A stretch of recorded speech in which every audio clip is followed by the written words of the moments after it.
بسم اللہ الرحمن الرحیم۔ السلام علیکم ناظرین، آج سلطان صلاح الدین ایوبی سیریز کی قسط نمبر 3 آپ سب کے لیے پیش خدمت ہے۔ کیسے روم کی اسی کشمکش میں پوری رات گزر گئی کہ مسلمانوں سے کیسے نمٹا جائے۔ پھر صبح ہوتے ہی کیسے روم نے ایک خفیہ اجلاس طلب کر لیا۔ اس اجلاس میں عمائدین سلطنت کے ساتھ شہر کے معزز اور دانشمند افراد بھی شریک تھے۔ جب سب لوگ جمع ہو گئے تو کیسر روم نے حاضرین کو مخاطب کرتے ہوئے کہا، عیسائی اپنی تعداد میں اربوں سے کہیں زیادہ ہیں، ان کے ہتھیار پرانے اور جنگی وسائل بھی تم سے کہیں کم ہیں، دیگر ساز و سامان بھی تم لوگوں مسلمانوں پر فوقیت رکھتے ہو، مگر جب میدان جنگ میں ان کے مقابلے صف آرا ہوتے ہیں تو شکست کھا جاتے ہیں۔ آخر اس کی کیا وجہ ہے؟ کیسر روم کے لہجے سے شدید ناگواری کا رنگ جھلک رہا تھا۔ ہرقل اعظم کا سوال سن کر سب نے سر جھکا لیا۔ حاضرین میں انطاکیہ کا سب سے بڑا پادری شہرام بھی شامل تھا۔ اس کی گردن بھی جھکی ہوئی تھی اور وہ بھی ہرقل اعظم سے نظریں چرا رہا تھا۔ کیسر روم نے پادری شہرام کی اس کیفیت کا اندازہ کر لیا اور پھر بلند آواز میں اسے مخاطب کرتے ہوئے بولا، عیسائیوں کے عظیم مذہبی پیشوا، آپ خاموش کیوں ہیں؟ دمشق، اردن اور حمص کے محاذوں پر صلیب ہماری مدد کو کیوں نہیں آئی؟ اس نے اپنے نام لیواؤں کو بے یار و مددگار کیوں چھوڑ دیا؟ پادری شہرام نے اپنے شہنشاہ کی طرف دیکھا اور بجھے ہوئے لہجے میں بولا، ہرقل اعظم، کبھی کبھی سچے اور ایماندار لوگوں کو بھی شکست ہو جاتی ہے۔ خدا اپنے کاموں کو خود ہی جانتا ہے۔ محترم پیشوا، آپ کے اس جواب سے نہ میرا دل مطمئن ہوا اور نہ دماغ۔ کہیں کوئی نہ کوئی خرابی ضرور موجود ہے جس پر مسلط اور خاموشی کا پردہ ڈالا جا رہا ہے۔ کیسر روم کی بات سن کر حاضرین کی گردنوں کا خم کچھ اور نمایاں ہو گیا۔ کچھ دیر تک دربار کی فضا پر گہرا سناٹا طاری رہا۔ پھر ایک شخص اپنی نشست پر کھڑا ہوا۔ یہ انطاکیہ کا ایک معزز اور نیک نام عیسائی ایمن تھا۔ اس نے باوقار لہجے میں کیسر روم کو مخاطب کرتے ہوئے کہا، آپ نے سچ فرمایا کہ ہم میں کہیں نہ کہیں کوئی خرابی موجود ہے جس کی وجہ سے یہ ذلت اور شکست ہمارا مقدر بنی ہے۔ آج میں اس خرابی کو اس مجلس سے خاص میں سنانا پسند کروں گا۔ کیسر روم کے لہجے سے بدستور تلخی جھلک رہی تھی۔ ہرقل اعظم، اس بات کا یقین دلائیں کہ مجھے سچ بولنے کی سزا نہیں دی جائے گی۔ ایمن کے چہرے سے ہلکا سا خوف جھلک رہا تھا۔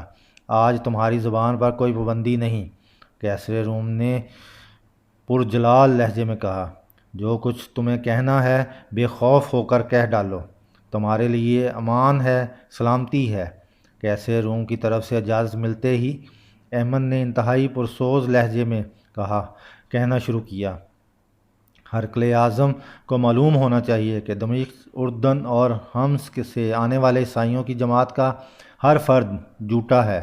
یہ کہہ کر ایمن چند لمحوں کے لیے خاموش ہو گیا اور حاضرین مجلس کی دلی کیفیات کا جائزہ لینے لگا۔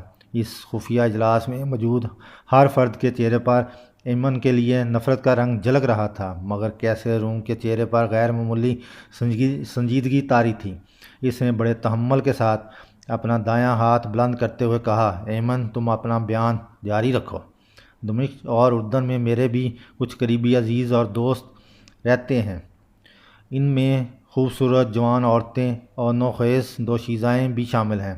2 ہفتے پہلے ہی میرا ایک دوست انطاکیہ سے آیا تھا۔ اس نے مقدس باپ اور بیٹے کی قسم کھا کر بتایا کہ ان علاقوں میں تمام عیسائیوں کی جان و مال و عزت آبرو مکمل طور پر محفوظ ہے۔ ایک بار پھر حاضرین مجلس کے چہروں کے رنگ بگڑ گئے۔ وہ ایمن کی زبان سے مسلمانوں کی وحشت اور درندگی کے فرضی افسانے سننا چاہتے تھے، مگر جب ایمن نے اپنے ایک دوست کے حوالے سے مقدس باپ اور بیٹے کو درمیان میں لا کر مسلمانوں کی بے مثال رواداری اور کریمانہ عمل کا ذکر کیا تو ان کے سینوں میں نفرت و عصبیت کی آگ کے شعلے بھڑک گئے۔ اس کے برعکس کیسر روم کے چہرے پر حیرت و سکوت کا رنگ نمایاں تھا۔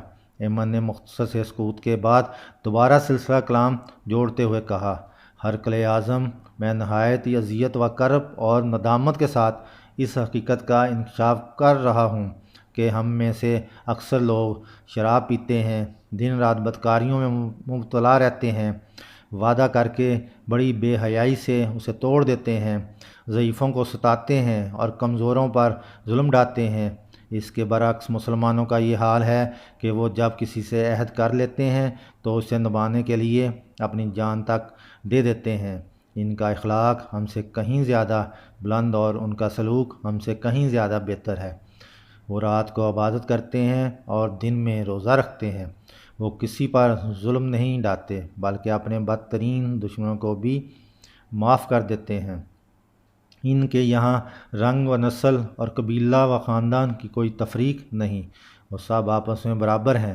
اس لیے مسلمانوں کے ہر کام میں جوش اور استقلال ہوتا ہے۔ اگر ہم نے دمشق، اردن اور حمص کی شکست سے سبق حاصل کر کے اپنے کردار نہیں بدلے تو ایمن نے جان بوجھ کر اپنی بات ادھوری چھوڑ دی تھی، مگر کیسر روم کے ساتھ تمام حاضرین مجلس بھی سمجھ گئے تھے کہ وہ کیا کہنا چاہتا ہے۔ پھر وہی ہوا جس کی طرف ایمن نے اشارہ کیا تھا۔ رومی عیسائیوں نے اپنی عادتیں نہیں بدلیں، یہاں تک کہ اللہ تعالیٰ نے ان کی حکومت بدل ڈالی۔ مسلمانوں کی مسلسل فتوحات کی خبریں سن کر کیسر روم گھبرا گیا اور پھر اس نے بڑی عجلت کے ساتھ شام چھوڑ کر قسطنطنیہ جانے کا فیصلہ کر لیا۔ جب انطاکیہ اور گرد و نواح کے عیسائیوں کو بادشاہ کے ارادے کی اطلاع ملی تو وہ قطار در قطار محل کے صدر دروازے پر جمع ہو کر گریہ زاری کرنے لگے۔ یہ منظر دیکھ کر کیسر روم کی مذہبی غیرت نے جوش مارا اور پھر اس نے مسلمانوں سے مقابلے کا اعلان کر دیا۔ فوراً ہی برق رفتار قاصد ان علاقوں کی طرف روانہ ہو گئے جو کیسر روم کے زیر نگیں تھے۔ ہرقل اعظم نے تمام عیسائی حکومتوں کے نام ایک ہی فرمان جاری کیا تھا کہ عیسائیت کو مسلمانوں سے شدید خطرہ لاحق ہے، صلیب تمہاری پکار رہی ہے۔ کیسر کے اس فرمان نے عیسائیوں کے مذہبی جذبات کو آگ لگا دی اور وہ طوفان و برق و باد کی طرح انطاکیہ پہنچ گئے۔ رومیوں کی پرجوش جنگی تیاریاں دیکھ کر لشکر اسلام کے سالار حضرت ابو عبیدہ رضی اللہ تعالیٰ عنہ نے اپنے تمام فوجی افسروں کو طلب کر کے ان سے مشورہ کیا کہ اس صورتحال میں کیا حکمت عملی اختیار کی جائے۔ ہر افسر نے اپنے ذہن کی رسائی کے مطابق مختلف رائے پیش کی۔ بلاخر طویل بحث و تمحیص کے بعد امور جنگ کے سارے ماہرین اس بات پر متفق ہو گئے کہ مختلف محاذوں پر تعینات مسلمان سپاہیوں کو ایک مقام پر جمع کر لیا جائے۔ نتیجتاً تمام مجاہدین اسلام دمشق میں یکجا ہوئے۔ اس کے بعد حضرت ابو عبیدہ رضی اللہ تعالیٰ عنہ نے مقبوضہ علاقوں کے عیسائی مردوں کو ایک طویل اور عریض میدان میں جمع کر کے ان سے مختصر خطاب کیا۔ ہمیں افسوس ہے کہ ہم اپنی بے پناہ مصروفیات کے باعث تم لوگوں کی حفاظت کی ذمہ داری نہیں لے سکتے، اس لیے جزیے حفاظتی ٹیکس کی ساری رقم واپس کی جاتی ہے۔ حضرت ابو عبیدہ رضی اللہ تعالیٰ عنہ کی تقریر سن کر تمام عیسائی رونے لگے۔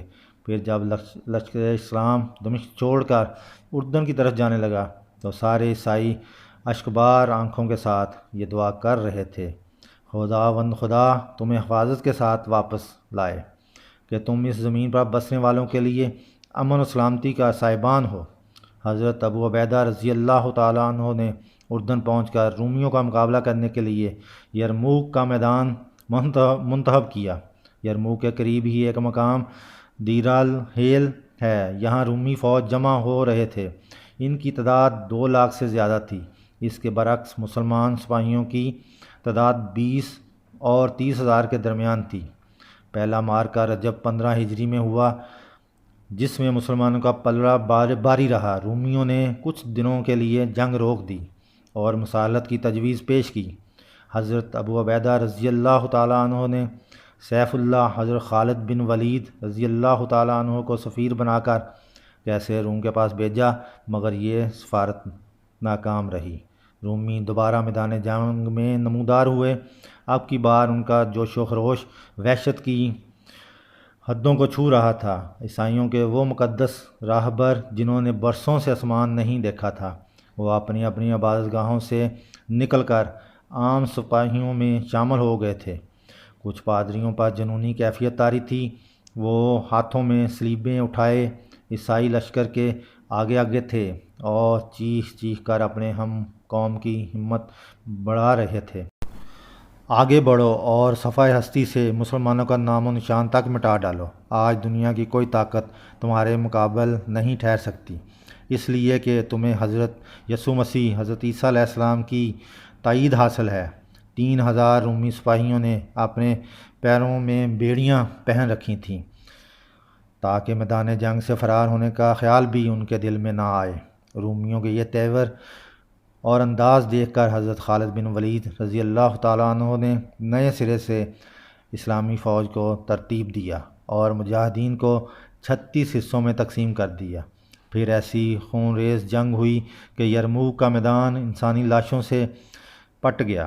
اس مارکہ رائی میں 1 لاکھ کے قریب رومی سپاہی قتل ہوئے اور 3000 اہل ایمان نے جام شہادت نوش کیا۔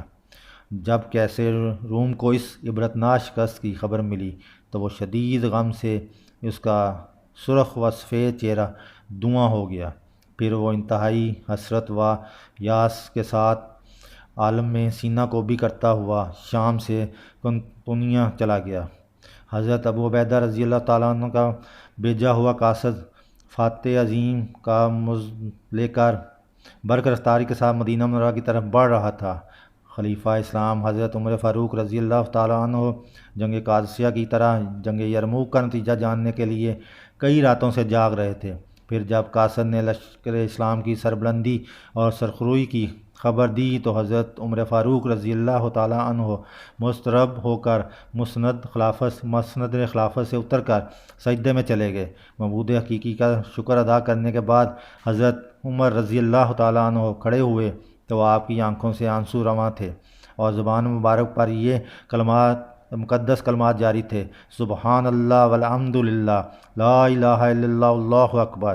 ایران کے بعد دوسری عظیم طاقت روم کا غرور بھی خاک میں مل گیا تھا۔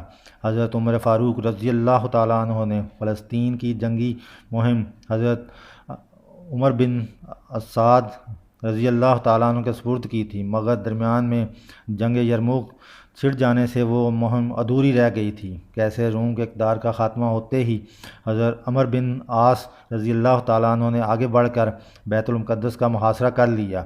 عیسائی قلعہ بند ہو کر مقابلہ کرتے رہے۔ اس دوران میں حضرت ابو عبیدہ رضی اللہ تعالیٰ عنہ بھی اپنے لشکر کے ساتھ بیت المقدس میں پہنچ گئے۔ عیسائیوں نے کچھ دنوں تک مدافعت کی مگر اس کی عسکری قوت بکھر چکی تھی۔ اس کے لیے مسلمانوں سے صلح پر آمادہ ہو گئے، مگر اس کے ساتھ ہی یہ شرط بھی رکھ دی کہ خود خلیفہ حضرت عمر فاروق رضی اللہ تعالیٰ عنہ یہاں آ کر صلح کا معاہدہ تحریر کریں۔ یہ بڑی عجیب شرط تھی، مگر حضرت ابو عبیدہ رضی اللہ تعالیٰ عنہ نے فوراً ہی قاصد کو ایک خط دے کر مدینہ منورہ کی طرف روانہ کیا۔ خط میں یہ عبارت درج تھی: اگر خلیفہ بنفس نفیس یہاں تشریف لے آئیں تو بیت المقدس جنگ و جدل اور خون ریزی کے بغیر مسلمانوں کے قبضے میں آ سکتا ہے۔ حضرت عمر فاروق رضی اللہ تعالیٰ عنہ نے حضرت ابو عبیدہ رضی اللہ تعالیٰ عنہ کا خط پڑھا۔ حضرت عثمان غنی رضی اللہ تعالیٰ عنہ اور حضرت علی رضی اللہ تعالیٰ عنہ سے مشورہ کر کے بلا تاخیر فلسطین کے سفر پر روانہ ہو گئے۔ آسمان کی آنکھ نے ایسا منظر نہ پہلے کبھی دیکھا تھا اور نہ آئندہ کبھی دیکھے گی۔ حضرت عمر فاروق رضی اللہ تعالیٰ عنہ اس حالت میں مدینہ منورہ سے روانہ ہوئے کہ ستوؤں کا ایک تھیلا اور ایک اونٹ، ایک غلام اور ایک لکڑی کا پیالہ آپ کا سامان سفر تھا۔ نہ چھتر شاہی، نہ فوج کثیر، نہ طبل، نہ علم اور نہ محافظ و نقیب۔ کیسر و کسریٰ کے تاج جس کے قدموں کا غبار بن چکے تھے، یہ اس عظیم فاتح کا سفر تھا۔ کبھی غلام اونٹ کی مہار پکڑ کر چلتا اور حضرت عمر فاروق رضی اللہ تعالیٰ عنہ اونٹ کی پشت پر سوار ہوتے، اور کبھی غلام اونٹ پر سوار ہوتا اور حضرت عمر فاروق رضی اللہ تعالیٰ عنہ اونٹ کی مہار پکڑ کر آگے چلتے۔ یہ 18 ہجری کی رجب کا مہینہ تھا۔ جاذبیہ کے مقام پر اسلامی فوج کے اعلیٰ افسروں نے حضرت عمر فاروق رضی اللہ تعالیٰ عنہ کا استقبال کیا۔ اس وقت یہ فوجی افسر ایران کے قیمتی ریشمی کپڑوں کی قبائیں پہنے ہوئے تھے۔ انہیں دیکھ کر حضرت عمر فاروق رضی اللہ تعالیٰ عنہ غضبناک ہو گئے۔ تم لوگوں نے اتنی جلدی اسلامی سادگی کو چھوڑ کر اجمیوں کی عادتیں اختیار کر لیں۔ فوجی افسران نے ریشمی قباؤں کے دامن اٹھا کر دکھائے جن کے نیچے جنگی ہتھیار موجود تھے۔ حضرت عمر فاروق رضی اللہ تعالیٰ عنہ خاموش ہو گئے۔ بیت المقدس کے عیسائی رئیس بھی جاذبیہ پہنچ گئے۔ پھر اس مقام پر وہ تاریخ ساز معاہدہ کیا گیا جس میں تحریر تھا کہ یہ وہ امان ہے جو اللہ کے غلام خلیفہ عمر نے ایلیان کے لوگوں کو دی۔ یہ امان ان کی جان و مال، گرجا، صلیب، تندرست، بیمار اور ان کے تمام مذہب والوں کے لیے ہے۔ ان کے گرجاؤں میں نہ سکونت اختیار کی جائے گی اور نہ وہ ڈھائے جائیں گے، یہاں تک کہ ان کے احاطے اور چار دیواریاں بھی محفوظ رہیں گی۔ نہ ان کی صلیبوں کو نقصان پہنچایا جائے گا اور نہ ان کے مال میں کچھ کمی کی جائے گی۔ مذہب کے بارے میں ان پر کوئی جبر نہیں کیا جائے گا۔ واضح رہے کہ ایلیان میں ان لوگوں کے ساتھ یہودی رہنے نہیں پائیں گے۔ ایلیان والوں پر فرض ہے کہ وہ دوسرے شہروں کی طرح جزیہ ادا کریں اور یونانیوں کو اپنے علاقے سے نکال دیں۔ ان یونانیوں میں سے جو شہر سے نکلے گا ان کی جان و مال کی حفاظت کی جائے گی جب تک کہ وہ اپنی جائے پناہ پر نہ پہنچ جائے، اور ان میں سے جو ایلیان ہی میں سکونت اختیار کرنا چاہیں تو اس کے لیے بھی امان ہے، مگر ایسے ایلیان والوں کی طرح جزیہ دینا ہوگا۔ ایلیان والوں میں سے جو شخص اپنی جان و مال لے کر یونانیوں کے ساتھ نکل جانا چاہے تو وہ بھی مامون پر محفوظ ہے۔ اس تحریر پر اللہ، رسول، خلفاء اور مسلمانوں کا ذمہ ہے، بشرطیہ یہ لوگ مقررہ جزیہ ادا کرتے رہیں۔ اس معاہدے پر خالد بن ولید، عمر بن سعد، عبد الرحمن بن عوف اور معاویہ بن ابو سفیان گواہ ہیں۔ یہ معاہدہ 18 ہجری میں تحریر کیا گیا۔ یاد رہے کہ ایلیان خلیج عقبہ کے شمالی سرے پر واقع ایک ساحلی شہر ہے۔ اس معاہدے کی تکمیل کے بعد حضرت عمر فاروق رضی اللہ تعالیٰ عنہ بیت المقدس کی جانب روانہ ہوئے۔ اسلام کے عظیم فاتح کا لباس اتنا معمولی اور فرسودہ تھا کہ اسے دیکھ کر مسلم فوجیوں کو شرمی محسوس ہونے لگی، اس خیال سے کہ خلیفہ کو اس لباس میں دیکھ کر عیسائی کیا کہیں گے۔ حضرت ابو عبیدہ رضی اللہ تعالیٰ عنہ نے ترکی گھوڑا اور قیمتی پوشاک حضرت عمر کی خدمت میں پیش کی۔ حضرت عمر فاروق رضی اللہ تعالیٰ عنہ نے فرمایا، اللہ نے جو ہم کو عزت بخشی ہے وہ اسلام کی عزت ہے اور وہی ہمارے لیے کافی ہے۔ پھر فاتح ایران و روم یہی بوسیدہ لباس پہنے ہوئے بیت المقدس میں داخل ہوئے۔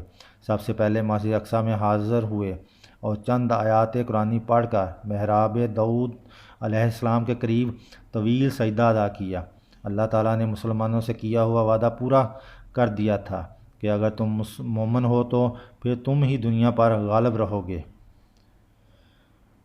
صوبہ تکریت اور الجزیرہ شام اور عراق کے درمیان واقع ہے۔ بیت المقدس کی فتح کے بعد شکست خوردہ ایرانی اور رومی ان ہی دونوں مقامات پر جمع ہوئے اور اپنے عقائد کے اختلاف کے باوجود مسلمانوں کے خلاف متحد ہو کر ہنگامہ آرائی کرنے لگے۔ حضرت عمر فاروق رضی اللہ تعالیٰ عنہ کی ہدایت کے مطابق حضرت سعد بن ابی وقاص رضی اللہ تعالیٰ عنہ نے 5000 سپاہیوں کے ساتھ قلعہ تکریت کا محاصرہ کر لیا۔ پھر ایک ہون ریز جنگ کے بعد اسلامی لشکر نے تکریت پر قبضہ کر لیا۔ بہت ہی مختصر تعداد میں ایرانی رومی اپنی جانیں بچا کر فرار ہو سکے، باقی سب کے سب موت کی خوراک بن گئے۔ اسلامی پرچم مزید بلند ہوا اور قسطنطنیہ میں بیٹھے ہوئے مغرور عیسائی بادشاہ قیصر روم کو ایک اور صدمہ برداشت کرنا پڑا۔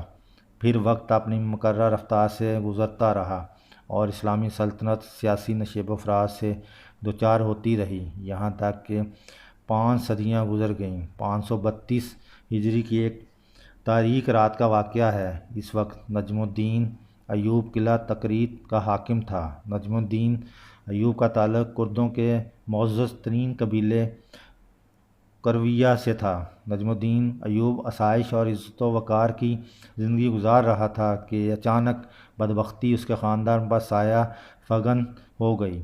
تقریر کے حاکم اعلیٰ مجاہد الدین کی طرف سے ایک حکم نامہ جاری ہوا جس میں کہا گیا تھا کہ نجم الدین ایوب اور اس کا چھوٹا بھائی اسد الدین شیر کو اسی وقت تقریر چھوڑ کر بہت دور چلے جائیں۔ جب نجم الدین ایوب انتہائی شائستگی کے عالم میں سمان سفر باندھ رہا تھا، اس وقت محل میں ایک نومولود بچے کی چیخیں سنائی دینے لگیں۔ دنیا میں آنے والا یہ بچہ تقریر کے معزول حاکم نجم الدین ایوب کا فرزند تھا۔ کچھ دیر بعد ایک کنیز بچے کو لیے ہوئے نجم الدین ایوب کی خدمت میں حاضر ہوئی۔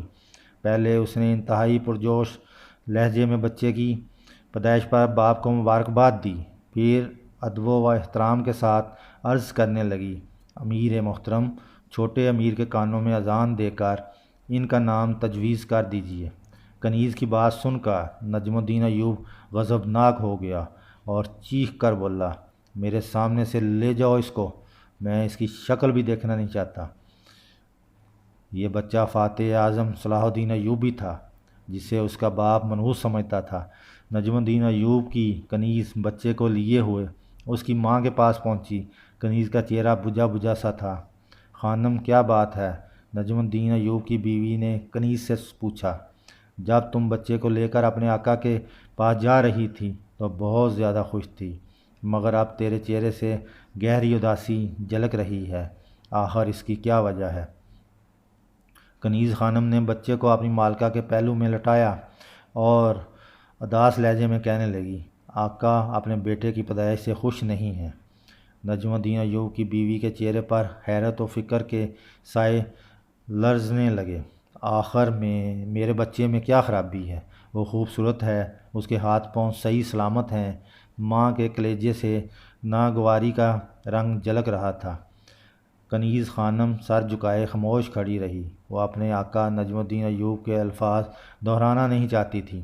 نجم الدین ایوب کی بیوی کچھ دیر تک کنیز کے جواب کا انتظار کرتی رہی، مگر جب وہ کوئی بار سوال کرنے پر بھی نہیں بولی تو اس نے تیز لہجے میں خانم کو حکم دیتے ہوئے کہا، دوبارہ اپنے آقا کے پاس جاؤ اور میرا پیغام دے کر میں انہیں یاد کر رہی ہوں۔ کنیز خانم خاموشی کے ساتھ چلی گئی اور اس نے نجم الدین ایوب کے سامنے اپنی مالکہ کے الفاظ دہرا دیے۔ خانم کچھ دیر تک کھڑی اپنے آقا کے جواب کا انتظار کرتی رہی، مگر جب نجم الدین ایوب اس کی طرف متوجہ نہیں ہوا تو وہ الٹے قدموں واپس چلی گئی۔